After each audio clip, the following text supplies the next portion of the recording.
Welcome to the video lecture series, dear students. आज हम lecture number 15 पर हैं अबाउट बार बेंडिंग स्केजुअल और BBS. हमने स्टील एस्टिमेशन का टॉपिक स्टार्ट कर दिया है आज से इंशाल्लाह. इसको हम इसी तरह लेकर चलेंगे और डिफरेंट स्ट्रक्चरल मेंबर्स में हम स्टील की क्वांटिटीज़ फाइंड करेंगे. तो हम देखते हैं कि बार बेंडिंग स्केजुअल क्या चीज़ है. सबसे पहले BBS is a list of reinforcement bars in a tabular form. एक टेबुलर फॉर्म में स्टील बार्स की डिटेल. ठीक है, अब स्टील बार की डिटेल से क्या मुराद है, ये डिफरेंट जो पर्टिकुलर्स होते हैं स्टील बार के उनको डिफाइन करता है. इन पर्टिकुलर्स में क्या क्या हो सकता है, स्टील बार की डिस्क्रिप्शन हो सकती है, उसकी शेप हो सकती है, cut length, number of bars हो सकती हैं कि उस जैसे कितनी स्टील बार्स हमें रिक्वायर्ड हैं, टोटल लेंथ कितनी चाहिए उस डायमीटर के मुताबिक, उस स्टील बार का यूनिट वेट क्या होगा और टोटल वेट क्या होगा. ठीक है, तो इसके बाद हम देखते हैं कि for each type of RCC work a bar bending schedule is prepared usually. हाँ, हर तरह के RCC के काम के लिए, वो फुटिंग हो, कॉलम है, बीम है, स्लैब है, ठीक है, लिंटल है, तो उसके लिए हम क्या करते हैं, एक बार बेंडिंग स्केजुअल प्रिपेयर करते हैं. अब हम ऐसा क्यों करते हैं, हालांकि अगर हम देखें तो हमारे पास एक स्टील बार है. ठीक है, ये क्रॉस सेक्शन में इसका डाया है और ये इसकी लेंथ है. ठीक है, तो आप स्टील बार का वेट फाइंड कर सकते हैं कैसे, मैश होगा बेसिकली डेंसिटी के मुताबिक, वॉल्यूम मल्टीप्लाई बाय डेंसिटी. ठीक है, वॉल्यूम मल्टीप्लाई बाय डेंसिटी. तो वॉल्यूम क्या होगा इसका, π/4 इंटू डाया का स्क्वायर मल्टीप्लाई बाय डेंसिटी क्या है 7850 किलोग्राम पर मीटर क्यूब. ठीक है, तो इस तरह से आप स्टील बार का वेट फाइंड कर सकते हैं. तो फिर हमें बार बेंडिंग स्केजुअल बनाने की क्या ज़रूरत है. ठीक है, तो हम इसको डिस्कस करते हैं, यानी कि बार बेंडिंग स्केजुअल के कुछ एडवांटेजेस हैं, वो इंशाल्लाह हम नेक्स्ट लेक्चर में, वो 10 to 15 एडवांटेजेस हैं कि BBS बनाने की क्या क्या फ़ायदे हो सकते हैं. ठीक है, तो यहाँ वो बता रहे हैं कि with the help of bar bending schedule different requirements of the steel can be known, arrange and bent during the construction times. तो बार बेंडिंग स्केजुअल की मदद से आप इसको लेटर ऑन साइट पे कंस्ट्रक्शन के टाइम में इसको इस्तेमाल कर सकते हैं इंस्पेक्शन के लिए. ठीक है, प्रॉपर स्टील कटिंग के लिए, बेंड करने के लिए, ठीक है, शेप्स को नॉन करने के लिए आप इसको इस्तेमाल कर सकते हैं.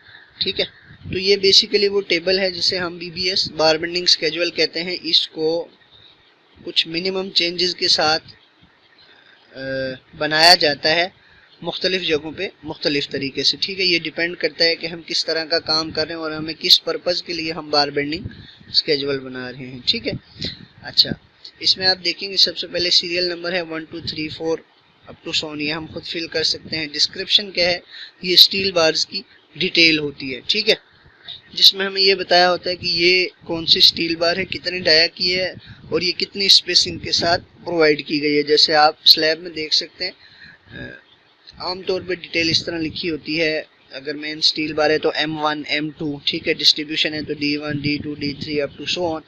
और डिटेल जो है वो इस तरह होती है कि M1 या 25 millimetre dia main bar at the rate of 15 centimetre centre to centre. ठीक है, तो ये डिस्क्रिप्शन में आता है. उसके बाद शेप है वो हम स्ट्रक्चरल ड्राइंग से देख सकते हैं. कट लेंथ हमें फाइंड करनी होती है BBS को सॉल्व करने के लिए. इस तरह नंबर ऑफ बार्स हम फाइंड करते हैं. तो टोटल लेंथ किसके इक्वल होगी, cut length of one steel bar multiply by number of such steel bars, तो ये आपके पास टोटल लेंथ आ जाएगी. यूनिट वेट क्या होता है, मिसाल के तौर पे ये हमारे पास एक स्टील बार है, ये अगर 3 फीट इसकी लेंथ है, ठीक है, तो 1 फीट या 1 मीटर यूनिट लेंथ का जो वेट होगा उसे हम क्या कहते हैं, यूनिट वेट कहते हैं. ठीक है, उसके बाद टोटल वेट क्या होगा, आप टोटल लेंथ को जो मीटर्स में होगी उसको मल्टीप्लाई करेंगे किलोग्राम पर मीटर से, तो मीटर से मीटर कैंसिल होगा, किलोग्राम में आपके पास वेट आएगा. या अगर ये फीट में है तो पाउंड्स पर फीट से मल्टीप्लाई करने से पाउंड में क्या आ जाएगा आपके पास, मैस आएगा. बेसिकली इसे हम अपनी कन्वीनियंस के लिए वेट लिखते हैं। ठीक है, तो इन तीन चीज़ों को हम डिस्कस करते हैं। कट लेंथ है सबसे पहले, ये डिपेंड करता है कि कट लेंथ जो है स्टील बार की उसकी लॉन्गिट्यूडनल शेप पे डिपेंड करती है कि स्टील बार जो है लॉन्गिट्यूडनली स्ट्रेट है, बेंड की हुई है, उसको स्टिरअप में चेंज किया हुआ है, हेलिकल में है, स्टिरअप में है। ठीक है, उसके बाद नंबर 2 पे हमारे पास नंबर ऑफ बार्स, यानी स्टील बार्स की तादाद कैसे फाइंड कर सकते हैं। तो ये जनरल फार्मूला जो है स्लैब के लिए है। ठीक है, इसमें से कंडीशन डिफरेंट हो सकती है। ठीक है, डिफरेंट सिचुएशंस के लिए, वो हम इंशाल्लाह जब कुछ एग्जांपल सॉल्व करेंगे कॉलम के लिए, बीम के लिए, स्लैब्स के लिए। ठीक है, तो वहाँ आप देखेंगे कि नंबर ऑफ बार्स फाइंड करने के लिए मुख्तलिफ प्रोसीजर हो सकता है, वो डिपेंड करता है सिचुएशन पे। आमतौर पे फार्मूला है स्पैन ओवर स्पेसिंग प्लस 1। उसके बाद यूनिट वेट के कुछ फार्मूला है हमारे पास कि अगर आपको स्टील बार का डाया गिवन हो मिलीमीटर्स में, तो डाया का स्क्वायर ओवर 162.162 किलोग्राम पर मीटर आपके पास यूनिट वेट होगा। इसी तरह इंचेस में हो तो 8/3 इंटू डाया का स्क्वायर, यहाँ पे डाया मिलीमीटर्स में, यहाँ पे डाया इंचेस में, और यहाँ पे डाया सूत्र में होगा नंबर। ठीक है, तो अगर सूत्र में आपको डाया हो तो डाया का स्क्वायर डिवाइड बाई 24 पाउंड्स पर फीट में आपके पास यूनिट वेट आ जाएगा। ठीक है, तो इसमें से ये चूंकि मेथड के लिहाज से तीनों सेम है, इसमें से मैं इस एक फर्स्ट जो फार्मूला है मिलीमीटर्स के लिए, मैं इसकी डेरिवेशन कर देता हूं ताकि आप ये समझ सकें कि ये फार्मूला कहाँ से बने। तो आप इन तीनों के लिए कर सकते हैं। ठीक है, अगर किसी तरह का प्रॉब्लम हो तो आप मुझसे पूछ सकते हैं। तो हमारे पास एक स्टील स्पेसिमेन है, एक स्टील बार है जिसकी लेंथ 1 मीटर है, इसका डायमीटर d गिवन है और हमने इसका वेट या मास फाइंड करना है। ठीक है, तो पहले हम देखते हैं कि स्टील की जो हमारे पास डेंसिटी होती है, ये हमारे पास होती है 7850 किलोग्राम्स पर मीटर क्यूब। ओके, या यही डेंसिटी हमारे पास होती है 490 पाउंड्स पर फीट क्यूब। ठीक है, तो अब हम डेरिवेशन की तरफ आते हैं। आप देख सकते हैं कि हमारे पास जो डेंसिटी होती है ये होती है मास ओवर वॉल्यूम। ठीक है, तो हम बेसिकली यहाँ किलोग्राम में मास ही फाइंड करेंगे, हम उसे अपनी कन्वीनियंस के लिए वेट कहते हैं, जैसे पहले भी मैंने आपको बताया।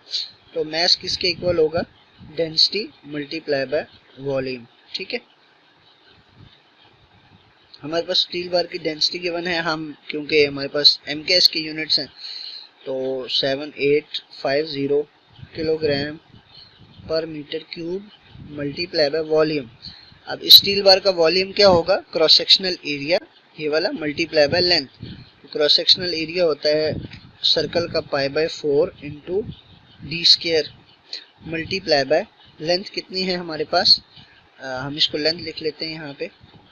तो इस तरह हमारे पास होगा 7850 किलोग्राम पर metre cube multiply by π/4 into dia का स्क्वायर मल्टीप्लाई बाय लेंथ। अब ये किलोग्राम पर मीटर क्यूब में है तो 1 मीटर लेंथ होगी। ठीक है, ये हमारे पास है किलोग्राम पर मीटर क्यूब। अब हम जानते हैं कि 1 metre is equal to 1000 millimetre. ठीक है, चूंकि हम ये डेरिवेशन उस कंडीशन के लिए करें जब हमें डाया मिलीमीटर्स में गिवन हो। ठीक है, तो हम इन यूनिट्स को मिलीमीटर में कन्वर्ट कर लेंगे। तो 7850 किलोग्राम पर मीटर क्यूब, अब 1 मीटर क्यूब है तो ये 1000 का क्यूब हो जाएगा और मिलीमीटर का क्यूब होगा। ठीक है, तो यहाँ पे 1000 का क्यूब आ जाएगा। ठीक है, मल्टीप्लाई π/4 0.785563 मल्टीप्लाई डाया का स्क्वायर मल्टीप्लाई 1000 मिलीमीटर लेंथ। तो ये इससे कैंसिल हो जाएगा।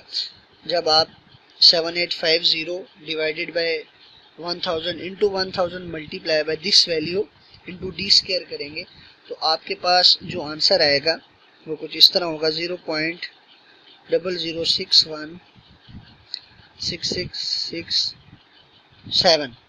ठीक है, डी स्क्वायर की फॉर्म में। तो ये बेसिकली आपके पास मास है 1 मीटर लेंथ का, तो इसलिए हम इसे क्या कहते हैं, यूनिट वेट कहते हैं। तो आप इसको 1 डिवाइडेड बाय दिस आंसर कर दें, ठीक है। तो आपके पास जो आंसर आएगा वो होगा 162.162, ठीक है। तो ये हो जाएगा d स्क्वायर डिवाइडेड बाय 162.162, ठीक है। तो इस तरह से आप बाकी यूनिट्स के लिए भी डेरिवेशन कर सकते हैं। Thank you so much.